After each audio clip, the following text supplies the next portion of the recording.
আসসালামু আলাইকুম। শুরু করছি মাই হাজবেন্ড উপন্যাসটি। লেখনীতে সালমা সামি, গল্প পাঠে আমি জাহিদ হাসান। পর্ব ১০। ১৮+ অ্যালার্ট। প্রাপ্তবয়স্কদের জন্য অতিরিক্ত রোমান্টিক গল্প পড়তে না চাইলে স্কিপ করতে পারেন। কে শুনে কার কথা? প্রহেল তো আবার আনেয়াকে নিজের করে পেতে ব্যস্ত। আহ, ইচ্ছেটা কি, হচ্ছেটা কি? ছাড়ুন আমার, জান বেরিয়ে যাচ্ছে প্লিজ। ছোট্ট প্রহার, আজকের জন্য, কাল থেকে 7 দিন পর্যন্ত ছুবো না বলে আনিয়ার গলায় পাগলের মতো কিস করতে থাকে। সময় যত যাচ্ছে প্রহেলের তত বেসামাল হয়ে যাচ্ছে। আনিয়ার বাবা চিন্তিত সুরে নাজমা বেগমকে জিজ্ঞেস করে উঠে, ওদের কি ফোনে পাওয়া গেছে? নাজমা বেগম চিন্তিত সুরেই বলেন, হয়তো কোনো কাজে আটকে গেছে, চিন্তা করো না।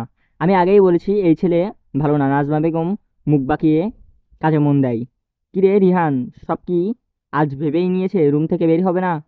বেচারা রিহান সাগর মূল তো ওরা সেই সকাল থেকেই এক পর্যন্ত না হলেও কয়েকবার আবার আনোয়ারদের রুমের সামনে আসছে। রুমের দরজা বন্ধ দেখে ফিরে গেছে।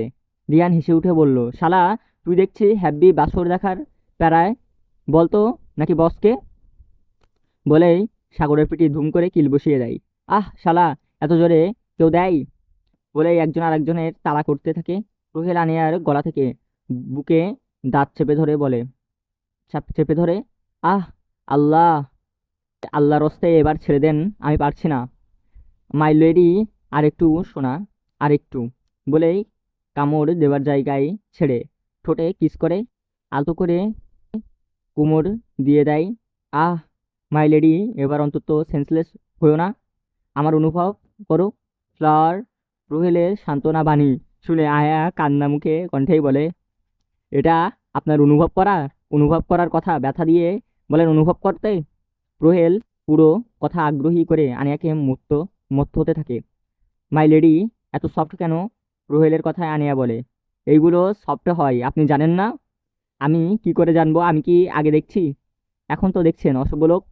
আনিয়ার কথায় প্রহেলের বাঁকা হাসি কামড়ে দিয়ে বলে, তোমার ধৈর্য শক্তি নাই জান, তাই আমাকে দোষারোপ করছো। ছি নির্লজ্জ ঠোঁট কাটা মানুষ।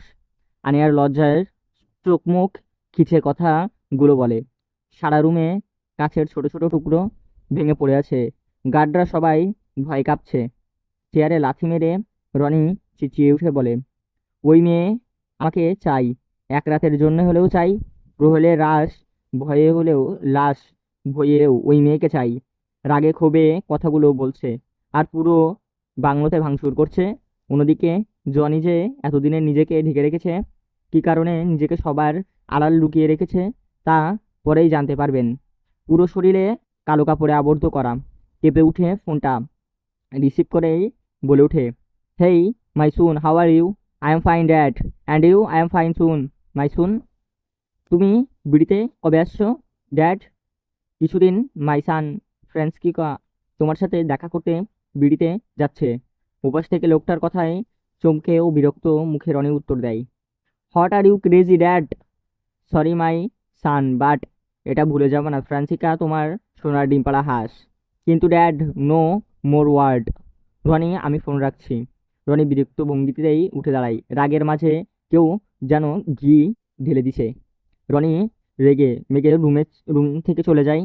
এখন তো কি করবে, কি করতে হবে না করতে হবে, কি করে থাকবে লাঠি আর না থাকবে লাঠির মালিক। দীর্ঘ সময় ধরে নিজেদের ভালোবাসা দেবার প্রহেল আনিয়াকে শাওয়ার করিয়ে সাদা সফট টাওয়ালে পেঁচিয়ে রুমে এনে বেডে বসিয়ে দেয়, দিয়ে বলে, তুমি এতক্ষণ একা থাকো, আমি শাওয়ার নিয়ে আসছি। আনিয়ার মুখ ফুলে অন্য পাশে বেঁকে বসে। তা দেখে প্রহেল বাঁকায় সে হেয়ালি সুরে তুলে বলে, ওয়াশরুমে যেতে যেতে উঁচু কণ্ঠে শুধাই, বউ তুমি বড্ড আস্ত একটা নেশা আমার, তা তুমি কি জানো? বলেই গট গট করে ওয়াশরুমে ঢুকে যায়। পেছন ফিরে দেখলো না কেউ একজন চোখ দুটো বড় বড় করে তার যাবার দিকে তাকিয়ে আছে। আনিয়ার গালে হাত দিয়ে বলে, তওবা তওবা, মুখের মুখের কি ভাসাচ্ছি! শুনে কান দিয়ে গরম ধোঁয়া বের হওয়ার উপক্রম। আনিয়ার আস্তে আস্তে কথা বলা। রুহেল ওয়াশরুম থেকে চেঁচিয়ে উঠে বলে, শুধু কান দিয়ে গরম ধোঁয়া না, আরো অনেক অনেক দিক দিয়েও ধোঁয়া বের হবে। প্রোয়েলের এহেন কথায়, এক ঠোঁট কাটার কথায় আনিয়া লজ্জায় পারছে না। তীর নিচে চলে যেতে ইচ্ছে করছে। এক হাতে কান চেপে ধরে অন্য হাতে বিছানায় চাদর খামচে ধরে বলে, চুপ করুন আপনি, আল্লাহ ধরি ফালাও আমার, আমি এই লোককে তোমার দরবারে তুলে দেই, চলবে।